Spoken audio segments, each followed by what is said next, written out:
Familiarity.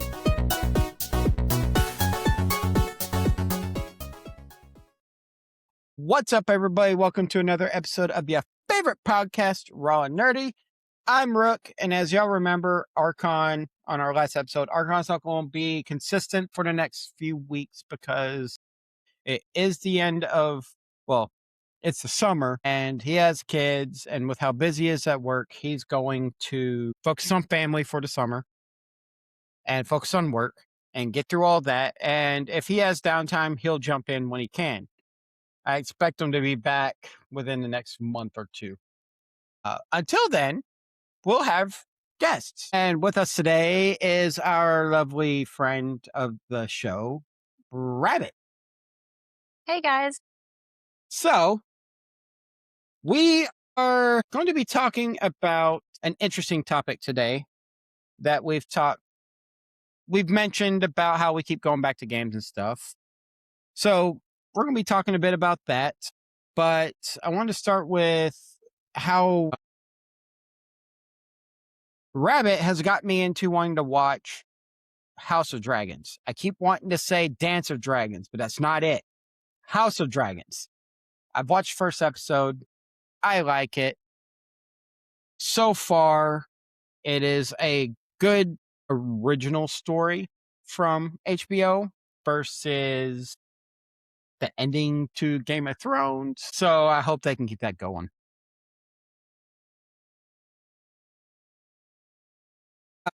All right. So, question for you. How many games do you own? Too many. A lot. I know, right? Same here. I got a ton. We both have a lot of games, yet we seem to both be playing usually the same 2 or 3, maybe 4 games over and over and over again. So why do you think we keep going back? Why replay WoW or Baldur's Gate or Skyrim or Valheim or any of these other games?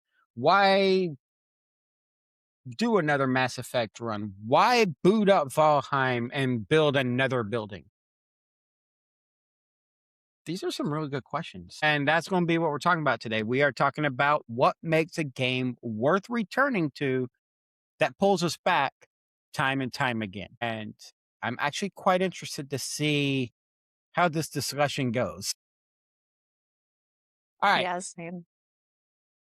So if the video is a little choppy on Rabbit's end, it's because she is on her cell phone. So I'll do my best to clear it up, but we'll see what happens. Thanks, bud. All right. First question. Why do you think we go back to game? Sorry, let me rephrase that question. Do you think we go back to games because they're good or because they're familiar? I feel like it could be both, depending on the game and the mood, you know? Yeah. I don't know. It changes depending on which game I go back to. Yeah. I like to think of it more like certain games are comfort games, like certain TV shows are comfort shows. Like we already know what's going on, who does what happens, what the world's like. But I like to think that we go back to these games because they're our comfort food. And I mean, that's the best way to look at it, really. Yeah, that's a good explanation. Probably some people go back to them for nostalgia reasons. Like me, I go back to, so Breath of Fire is not the best Breath of Fire game, Breath of Fire 1. Breath of Fire 2 and 3 are way better, but I always find myself going back, not a lot, but every once in a while, I'll go back to one of those, to Breath of Fire specifically because of the nostalgia. It's one of the very first video games I remember playing on the Super Nintendo, and I played it all the time with my mom, and then we beat it. And now I find myself going back to it here and there just because I really enjoy the game. It's fun, very simplistic, but for a 7-year-old at the time, that was the best way to do it. And then sometimes I'll find myself seeing just how high of a level I can get in that game. But Lord of the Rings Online, I jump back into that one because that's where most of my guild members play. Wow, it's more your thing than mine. So why would do you keep going back to WoW? All the different aspects there are to play, and, I still haven't finished and gone through all the newer content that they keep adding. I like to go Mhm. through it at my own pace, to experience the story and the different aspects of the story, but, there's always something different to do, like work on your profession. Sometimes I just wanna sit there and fish. Other times, I just wanna do battle pets, and other times I just feel like doing arenas or battlegrounds. It's like they got a fix for every mood, you know, and that's kind of what keeps me coming back to it, is there's always something to do. Nice. Fishing in a video game. I Yeah, never thought that would be as popular as it actually has become. I Anytime I know. anytime a new MMO comes out, when do we get fishing? I'm like, "Oh my god. That's crazy that fishing is so popular, and yet you can't get the same people to actually go fishing in real life." I know, I've always wanted to go fishing, like, IRL, but I know, right? I've never gone. It's very relaxing if you don't get disgruntled for not catching any fish. It seems really relaxing. It is. It can be depending upon where you're at and what's all around you. Because there are some campgrounds where if you go fishing, there's gonna be like 20 people in the same area. But then, like, I remember I have memories growing up fishing on a pier at 2 o'clock in the morning and nobody else around, and it was just peaceful. Does sound really nice, honestly. Mhm. Wow. And a lot of times, I'm not paying attention because we'd fish for catfish, which are bottom feeders. So we would just drop it, let the currents take whatever bait we have on the hook and move it around. And we would sit there and just chill, talk, relax, listen to the waves, whatever you wanted to do. Does sou I know, right? All right, question two. When you replay a game, are you replaying the game or replaying the feeling that it gave you? And because of how that question sounds, I will give you some examples. Are you returning to be a Jedi or to be the galactic hero or to be a dragonborn or what have you? Like Knights of the Old Republic. I play it because it's one of the few games that's D&D based that feels like I'm actually the character. So I feel like I am a Jedi when I become one. The being the hero of the stories, I wanna say, in my opinion, when I'm replaying a game, I'm trying to replay it because I want to feel like I'm the person that matters in that game. I wanna feel like I'm the one that everybody relies on being or be that Jedi. Hell hell, sometimes I'll jump into Star Wars Galaxies, which has been shut down since 2011. And I'll play on one of the legend servers and I'll be like, all right, cool. I'll try recreating my character from the official servers, which I can't do because I earned the Jedi the hard way before it became just a playable class. And I will try just being that class, just being that character. What's your It's thoughts? interesting. I mean, I like that. That's really it's a whole different perspective because that's so different than, like, the reasons I have for going back to games. Hmm. There's a lot of times where we'll see, like, for example, The Last of Us, it's like a beatable game you can play, and Final Fantasy X, another beatable game you can play over and over, and, I play, like, for the most part, I play a dude in that game, so it's hard for me to get, like, immersed in it as, like, that's my role. So I don't feel like I'm the main character of the game. I feel more like I get to be part of watching their story, or I get to be a part of their crew or whatever, and I get to watch this epic story kind of play out. Kind of like, I don't know, I feel like The Last of Us, was more of a cinematic experience because it was, like, such a great story. Mhm. So was Final Fantasy X. I love the story, and I feel like you get to kind of watch it and keep it alive while you're playing it, not as the main character, I guess, but just keeping that world alive, I suppose. And, it's kind of like when Play it's tough to end a book, Yeah, you know? playing to be the hero. So I found myself thinking this just now because I didn't think about it when I was typing the question. And I was reading Prometheus novels, Star Trek Prometheus novels, that trilogy. I was reading it, and every time I was reading it, I always found myself wanting to jump back into Star Trek Online because I could be the captain of my ship.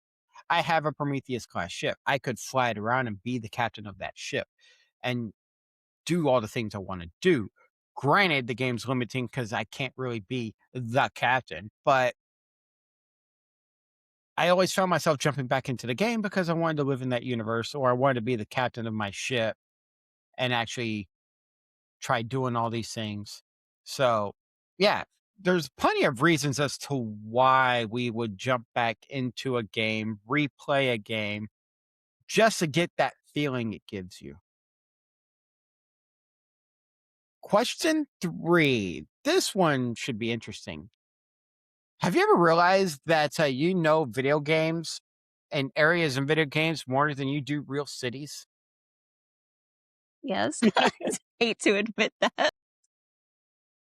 Yeah, I can tell you a lot about certain areas and different games, a bit about Coruscant and Star Wars: The Old Republic. I can tell you a little bit about the different planets you have to go to. I know the nooks and crannies where I need to go. I know what kind of bosses or enemies I want to fight in those areas. But then I sit there and I'm like, counterpoint. What about the people who know LA and most of the layout of Los Angeles because of Grand Theft Auto 5? Oh, there's probably a lot now, huh? Yeah. I was watching a reel on Instagram and it just made me laugh because there's this guy driving this woman. He comes up to this area. I was like, no, we don't need this. Turns off GPS. And she's like, what? You don't know where we are. You've never been here. I know exactly where we're going. And starts driving around like he knows the place because he saw it so often in GTA 5. Yeah, I can totally understand that. I feel like I live more in some universes than I do in my own neighborhood. I hate that was kinda shameful to admit. Yeah. How well do you know, because when I first met you, you were heavily into WoW. It's like you were reading the books, you were playing the game. How well do you know Orgrimmar? Like the back of my hand in every expansion when it was changed and when it was upgraded, when it got sacked. I know, like, a lot of the names of the vendors even. Yeah. I've played games that have remakes and or remasters, not remakes, but just the remaster of a game, and sometimes the music won't sound the same. I'll go into an area and I'm like, "I know this area really well, but that doesn't sound right." It's amazing how much sound affects what you remember about those areas too. That's true, that's a good point. Yeah, Mhm. I mean, there are games what's the one I've played the most? Lord of the Rings Online is one I'm playing the most right now, but I don't know a lot of the cities as well as I should. My bad, because Yes. they're not major points you have to go to all the time. There's Mhm. a series of quests there to get you what you need. If I wanted to, I could go to Bree. Bree in Lord of the Rings Online is like the central hub for a lot of areas in the beginning stages of the game, and then you got more stuff going on in once you get through Moria. I haven't gotten all the way through Moria yet, so we'll see what happens after I get through there. But Bree Exciting. is like a major hub. Every weekend, every Saturday, you'll see a bunch of people playing musical instruments out in there's some guilds that are nothing but fans for a simpler term, and they just go and play music. That's all they do. They'll log in on a Saturday and they'll go and just start playing music. Unlike Star Wars Galaxies, where watching an entertainer or watching some band members playing music actually gives you buffs, Lord of the Rings sadly doesn't do that. I wish it would because then it would be a cool aspect to the game. But it's cool watching all the people just run up into this area by the Prancing Pony and just start playing music, and then everybody just starts dancing. That's awesome. That's like kind of how my daughter plays World of Warcraft. She only she will only go to Goldshire. She makes like 100 characters and she never levels them up, but she'll go to Goldshire just to like hang out at the bar there and like mingle with the country folk. That's all she'll do. Nice. Yeah, there's all sorts of reasons why you would know a game better than some real cities. I know less about the cities I live in than I do about the ship of the Normandy or any of my Federation starships or even Halo, the rings of Halo. It's just weird how that happens. It's like which one do you keep going back to and spend the most time in? The game I've spent the most time in. Okay, I'm gonna add something to this because it keeps bringing me back as well. Starfield. I know more about New Atlantis and Aquila City than I do about Burleson, Texas, or Lancaster, California. Well, how much time have you spent there? That's the big question. Well, I live in Burleson, Texas. Mhm. I've spent only 1,000 hours in Starfield. Only, but have you spent that much time, like, exploring your streets and stuff out there in the No, neighborhood? that's actually a very valid point. We spend more time exploring in a video game than we do in real life. Now, I can't say the same about Skyrim because I don't play Skyrim a ton. So I can't tell you everything there is to know about all the major cities in Skyrim, but I can tell you everything you need to know about New Atlantis or Aquila City and a little bit about Neon. But the game that has the most hours for me is Elite Dangerous, and I can tell you everything you need to know about my ship, and that's it. Because I am right now. My ship's out in the black. I'm outside the bubble, just exploring, flying to different planets and exploring. And as many of our listeners might have known, Elite Dangerous is a 1-to-1 scale replica of our Milky Way galaxy with all 400 billion stars. It's all procedurally generated, and then you can't land on any planets that have atmosphere. So I'm spending a lot of time just flying around and exploring a lot of stuff than I am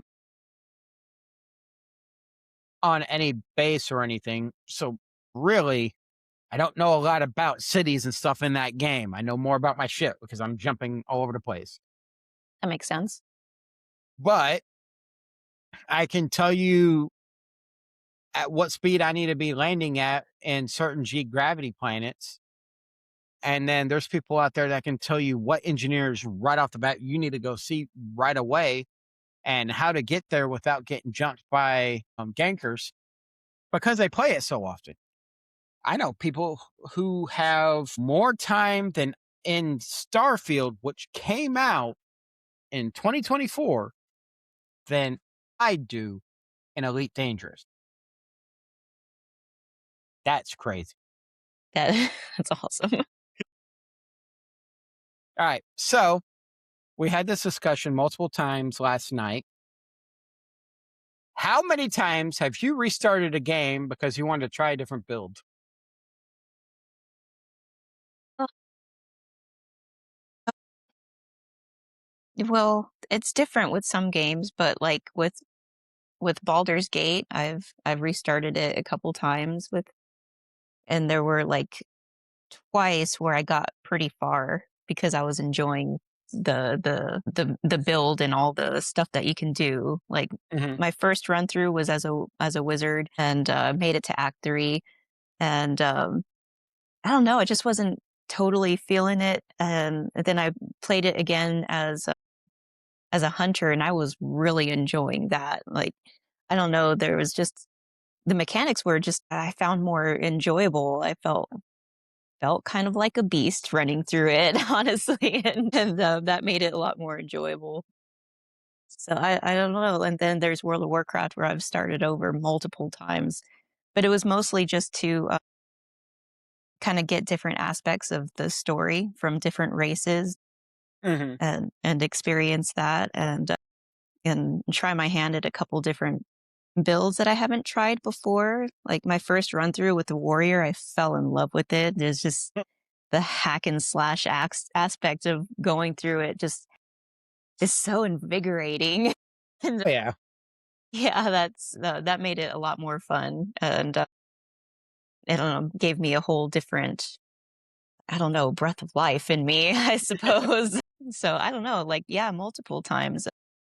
If you can make a different build, it's like a whole different way of experiencing the game. And I really like that aspect of being able to, change up your character's class and their whole build.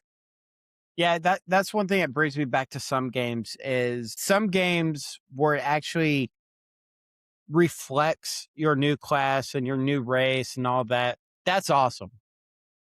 Me personally, I have we'll do Baldur's Gate as well. Let's see, how many characters do I have? On this PC my gaming PC, I have a Dragonborn monk, a Elven Ranger, a Gloomstalker, I think is what he's going after, and I think my Paladin.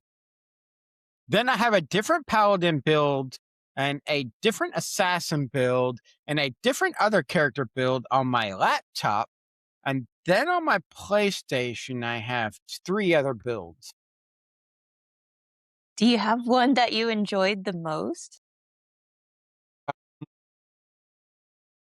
That's the thing. I like each one for different reasons. I have a build where I want to say it's my Paladin build where I'm turning Gale into keeping him as a wizard, but I took 1 level of White Dragonborn, so he gets armor of something. I forgot what it's called. So he's a white dragon, a dragon blood sorcerer with white dragon heritage that gives him that spell. Then he also is an abjure. I hate that word. Let me Google this word real quick. Abjuration build because they get so many things. They make really good tanks. So I'm trying that. And then that same playthrough, I have Shadowheart as a light cleric because she AoEs everything really well. So this is my favorite one because each of my characters I am trying a different build on. And I'm actually really focusing on their class builds and making sure they fit. And Dragon Baldur's Gate's one of those games, no matter how you build your character, certain things are different based on your class or your race. And they not as heavily as some other games I've played. Mass Effect, there are some things where I've played it multiple times for multiple different ways just so I could actually see what's different with things. Skyrim is notorious for this. I've played Skyrim as one, two, let's see, Rook 1, Kalen, Sadie, Rook 2, and a couple of others, just because I wanted to see how the backstory that you pick affects your playthrough of the game. So I've done that just to see what changes when you're this backstory or when you're this background or when you're this background. Those who have watched our Starfield Raw know that Kalen is a soldier background, and I was expecting more soldier interactions during dialogue during the Aquila City quest, the Freestar Collective quest line, because it has to do with that. It has to do with the the after effects of war and those who were raised in war and got good at war, and those leaders who lost a lot during the war. But there was very little soldier dialogue, which kind of let me down a little bit. But there are reasons. Those are some of the reasons why I do jump different multiple times into a game, because I do want to see, hey, if I'm playing this, what happens here? If I'm playing this, what happens here? Mass Effect is another one. Mass Effect, I'll play that a lot, and I'll jump into Mass Effect and I'll be like, all right, cool, let's do this. I'll play it one way, and then I'll jump in, play it another way. The hardest way I found to play Mass Effect is playing as a renegade, because that goes against my natural nature. So I actually have to force myself to role play a dick. But Lord of the Rings Online, that one's more straightforward. I just run it for different builds, because I have a lore master whose whole job is to be my crafter for certain items, eventually for almost everything. I have my streaming character, and then I'm working on a guardian right now, but I have several other characters. I still have my very first character, which when I took a hiatus away from Lord of the Rings Online, I jumped into another game, or I jumped back into the game, and it was like, I don't remember where I'm at in the story. I don't remember anything about the character. I'm going to start a new character. And then I started a new character. And then I started a new character. So I have multiple characters just because I wanted to try different classes, see which ones I liked better. And so far, I like the Ranger and Champion the best. Those are my primary characters. Guardian's turning out to be a fun character. But I find myself making, in games that have different ways of playing the game, I will make different characters just to explore the different ways and the different choices you can make. Yeah, I really appreciate that when they throw that in there, it really adds to that replay value of a game because you can get a little bit more story out of each playthrough in a slightly different aspect, you know, and that I like having the a more well-rounded storyline, you know, to go through a game, Mhm. especially if it's a great story and a good universe that you're really into. And it kind of I don't know, I love learning more, like, each Mhm. playthrough. I like being able to do that, and I love it when games add that little aspect in there, and you can get different dialogue if you're a different race or something, that's I love that.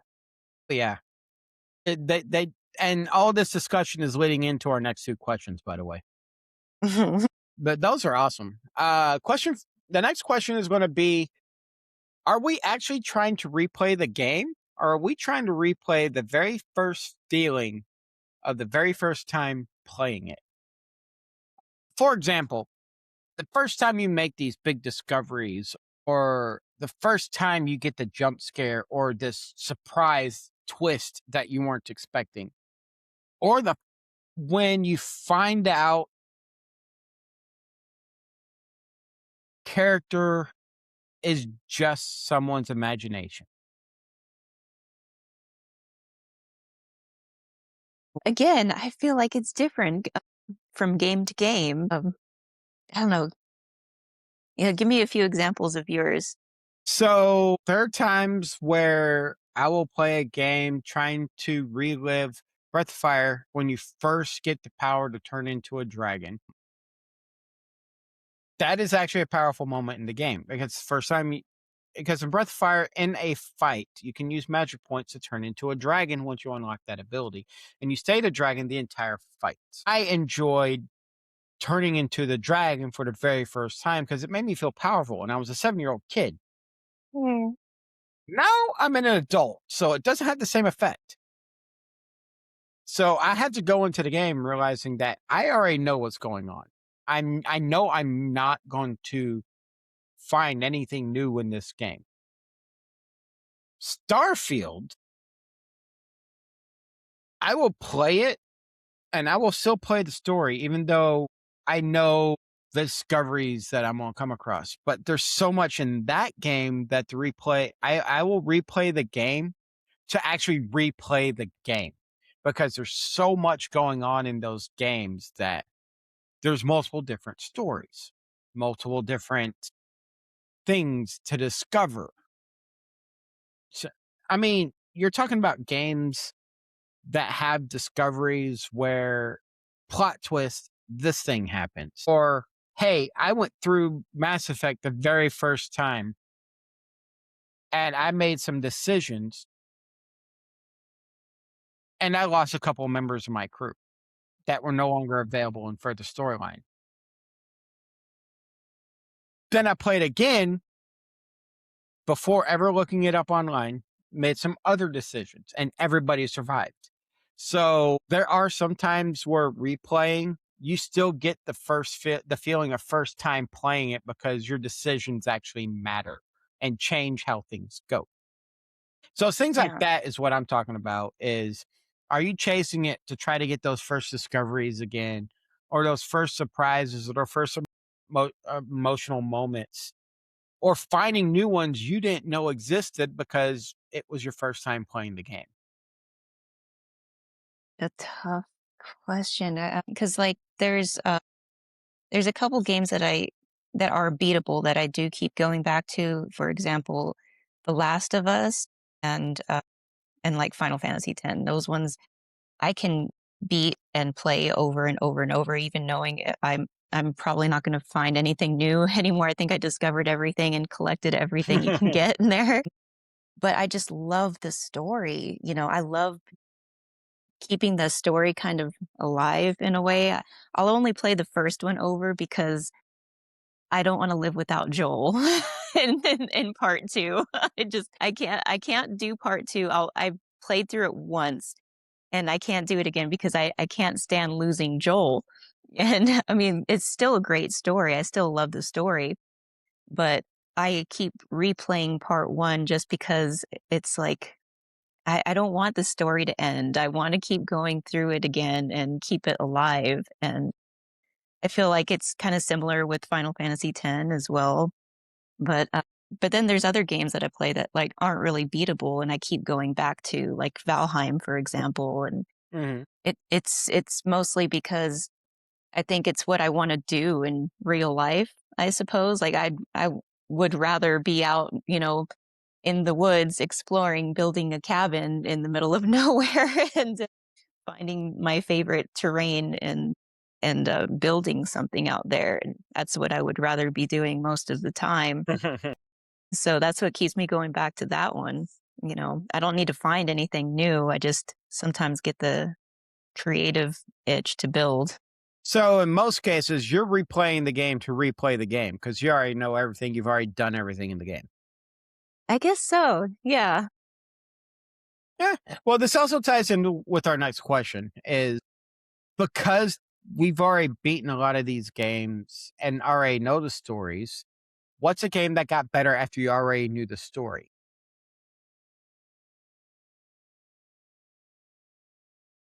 And things I tend to notice when I play games I've already beaten is I'll actually start noticing, oh, they were already foretelling this is going to happen at this point. Or I didn't see this thing was here because I was so focused on what I needed to do over here. And that I was under this false impression I had to get done fast. So I didn't realize there's a whole bunch of stuff in this room that I can explore, or all this lore in this room that I never checked out. Stuff like that. Hindsight. Yeah, it's stuff like that that you notice after you've already beaten it and you're not having to pay attention to the story, but you can actually now pay attention to what's going on around you in the game. That's a good point. Yeah, Mhm. that hindsight aspect is kinda nice going through it again.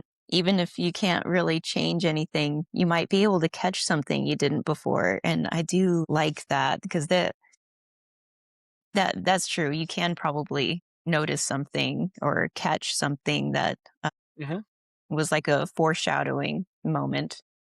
I mean, the best example of any of this I can think of is Skyrim. And the reason why is everybody knows Skyrim's an old game, but there's people that were out there and still out there finding Easter eggs because they already know the story of the game. They already know what's going on in the game. They're just running around exploring the entire world just to find all these random Easter eggs. And they're finding all these Easter eggs that are just now being found in the past few years versus back when the game was released in 2010.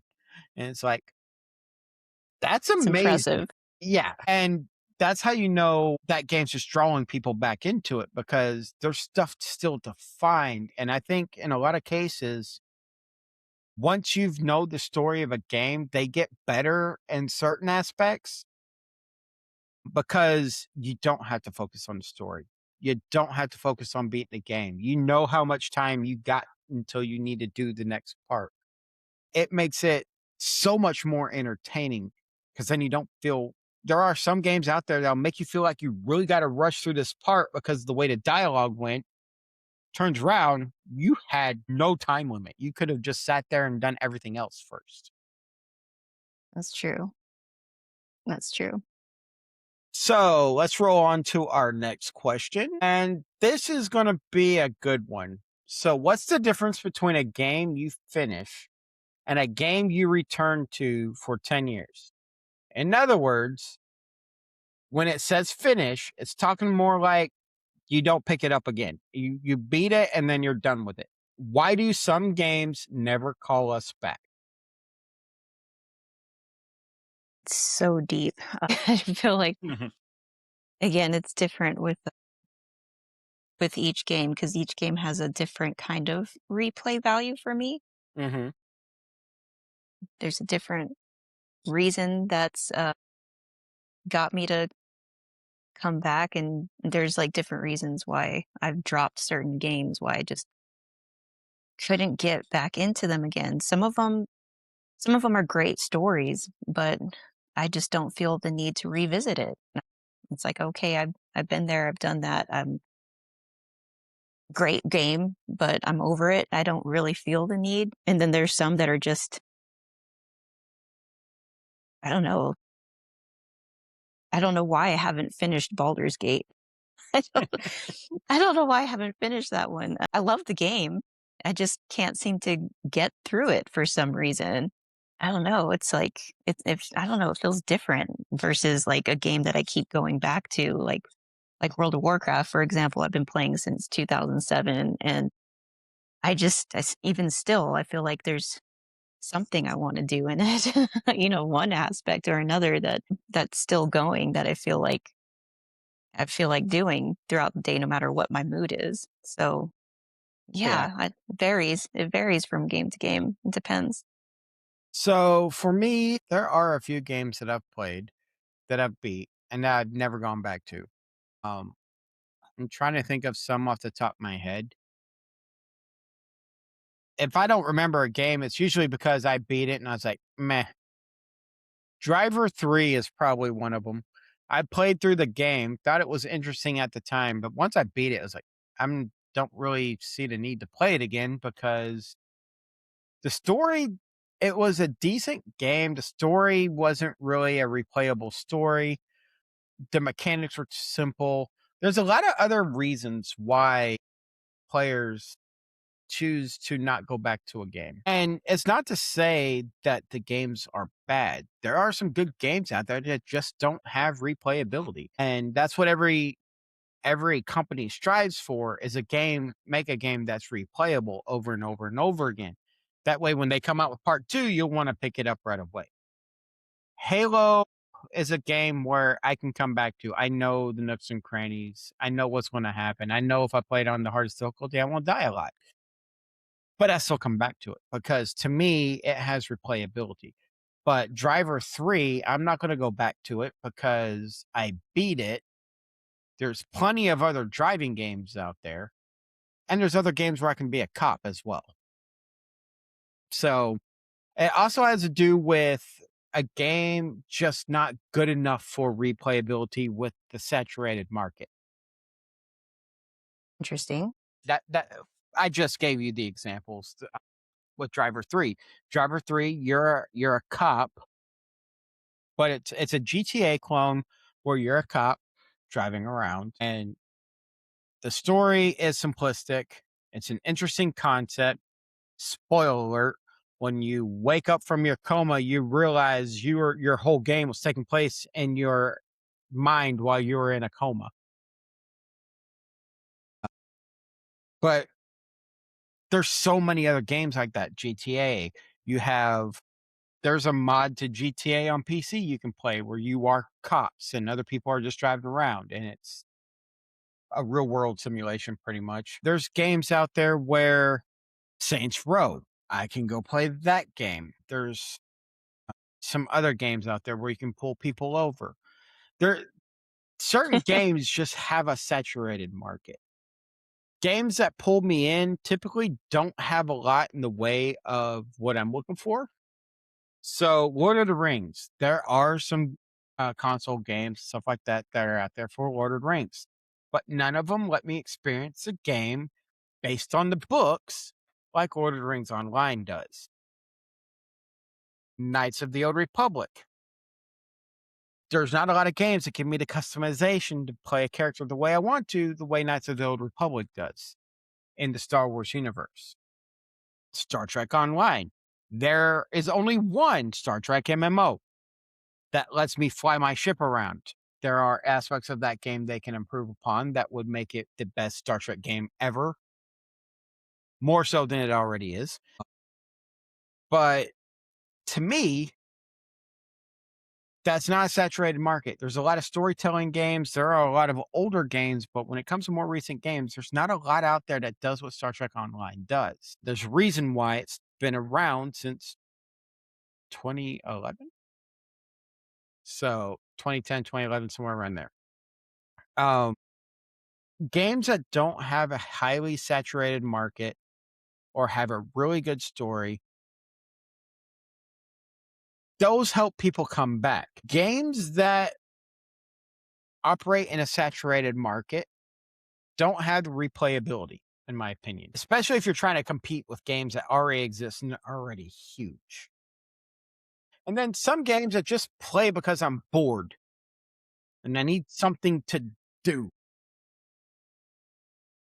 I'll pick up a game, be like, all right, I'm bored. I'm gonna play on my phone for a bit. Ooh, cool, a game. Yeah, I deleted off my phone been 10 minutes because it's not it was just there to keep me entertained for a while. Then you got games where it gives you a really incredible experience, but then you're not really going to jump back into it. So these are my reasons why some of the games just never call us back. And the biggest ones are you're in a heavily saturated market or you're just doing the same thing over and over and over again in each of your games. So it's things It's like interesting. that. Hmm.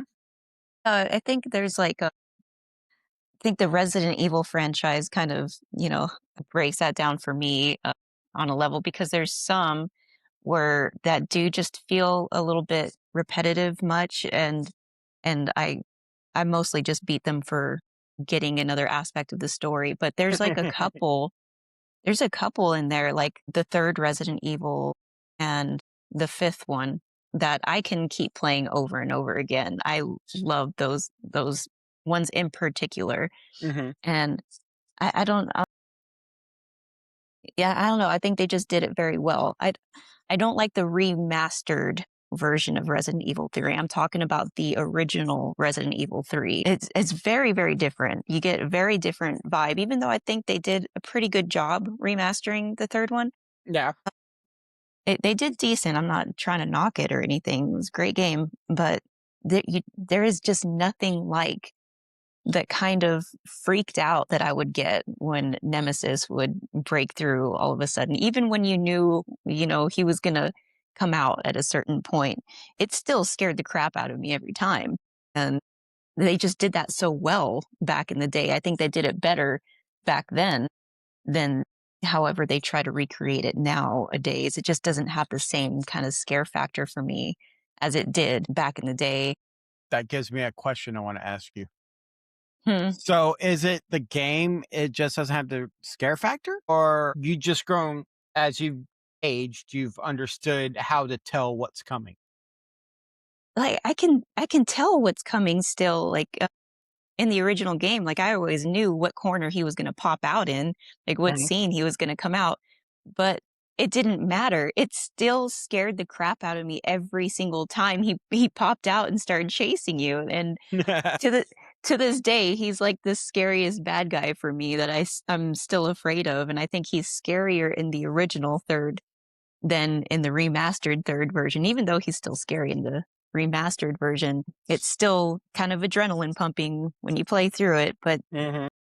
it's just not the same scare factor. I think, some horror movies even did it better back in the day than they're able to do it now. I don't know what it is. Some games just had it.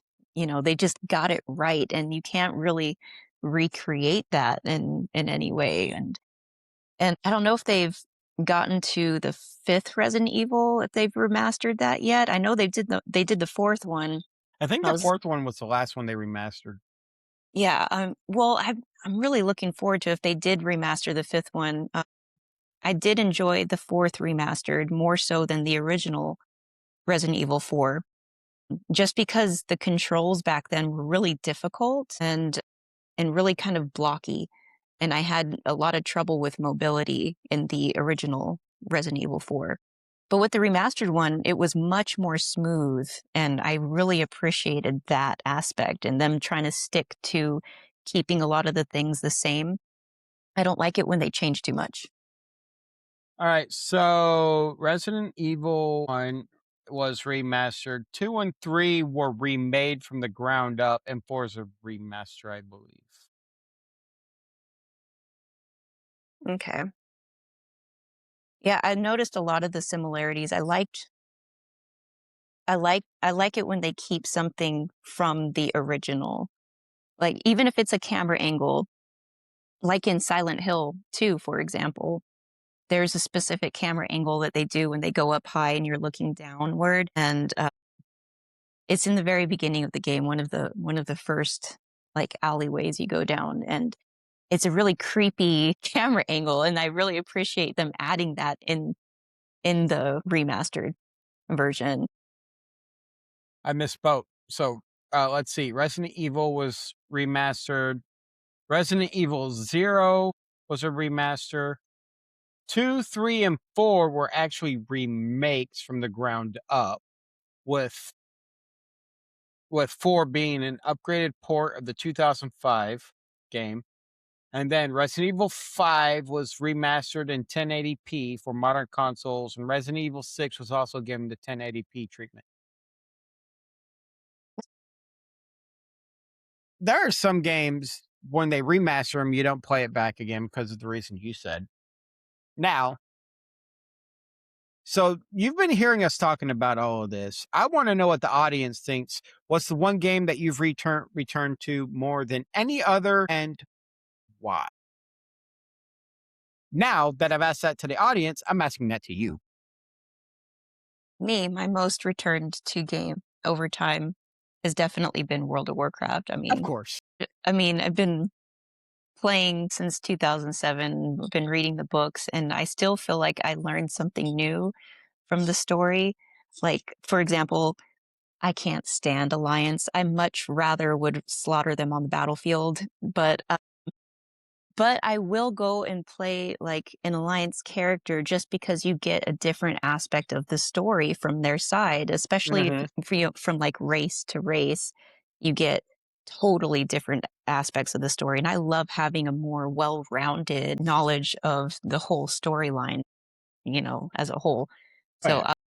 I love that, just learning something new about it, and I just want to expand my knowledge on the lore, and I like being able to do that. That's what makes me wanna go back for more, and the fact that there's always so much you can do. There's so many different aspects. If I feel like Pokemon battle itch, I'll go, do my battle pets or whatever, then there's arenas, and if I feel like PvP, and there's so many different aspects if I wanna chill or if I'm looking for that adrenaline rush.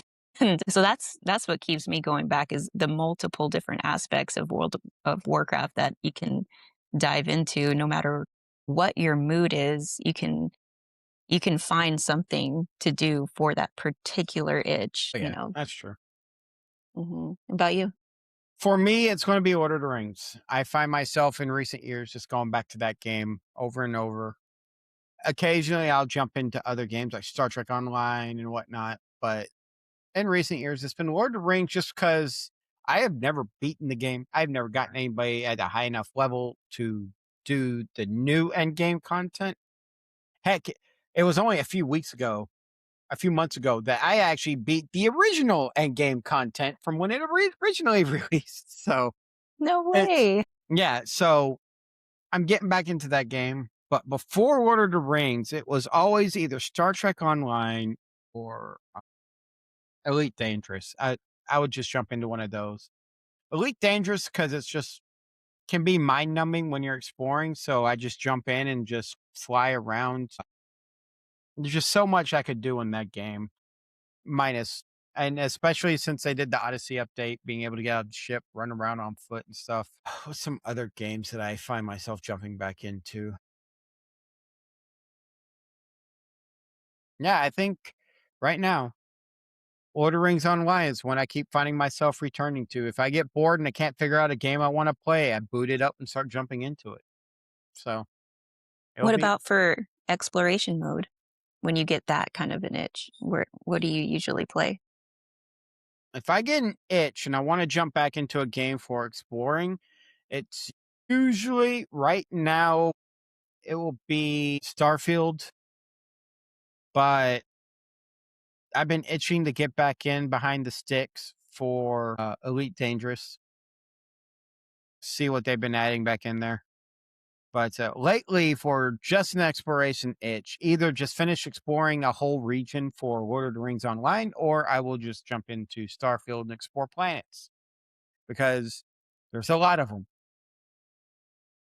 Yeah, And Elite Dangerous, it gets boring exploring some planets because you can't land on planets with atmospheres as far as I'm aware of at this point in time. Yeah. interesting. Yeah, I don't know the reason behind it, but that's the case. Okay. All right. So the final question of the show. Why do you think we keep coming back? And this is a personal question, not any analytical answers allowed. Okay. Why do we keep coming back to what? To any of the games that we constantly keep coming back to, we've talked about all these reasons as to what draws us back to a game. Uh-huh. On a personal level, is the story of the game the main reason you keep coming back, or is there a more substantial reason that you keep coming back to certain games? Think it really depends. Like I'll go back to The Last of Us just for the story itself. And then there's Valheim where I keep going back there just because that's where I'd rather be, IRL. I would rather be out in the woods, building my own cabin somewhere. And That would be nice. about you? For me, I keep jumping back into the Lord of the Rings because when I'm playing my characters, I feel like I'm living those characters. And so I feel like I'm living in the Lord of the Rings world or universe, even if I'm limited on my not my answers, but what I can respond to in games, that it's a set story and all of that. What I do outside of the stories is me, my own thing. I don't have to answer to any major quest line or anything. I can just go if I want to go slaughter a bunch of birds, I can go do that. If I want to if I want to go help all the dwarves in this city with whatever they need, I can go do that. But I feel like I'm living my characters when I play those games. For Star Trek Online, it's always because I wish it was more in depth. I wish I could live in the Star Trek universe as a character other than a captain. There is no game out there that does that as far as I know. That's not a tabletop RPG. So I would love a game where I can do that, but Star Trek Online is the closest I'm going to get. And some of the stories are actually well written and are fun to explore in. It's just there's certain aspects of the game that pull me out of it, and I'll take a little bit of a break from the game here and there. But it always pulls me back in because it's the only game where I can actually be a captain of a starship. Yeah. Elite Dangerous pulls me back in because if I'm ever in that itch to be a deep space explorer, it gives me that opportunity. I can just fly around and explore and feel like if I could in real life explore, it would probably be a deep space explorer on a ship because I feel more comfortable flying out in the black and exploring a planet and learning everything I can about it, and then coming back and giving all that data that I just found to people. Yeah, that sounds fun.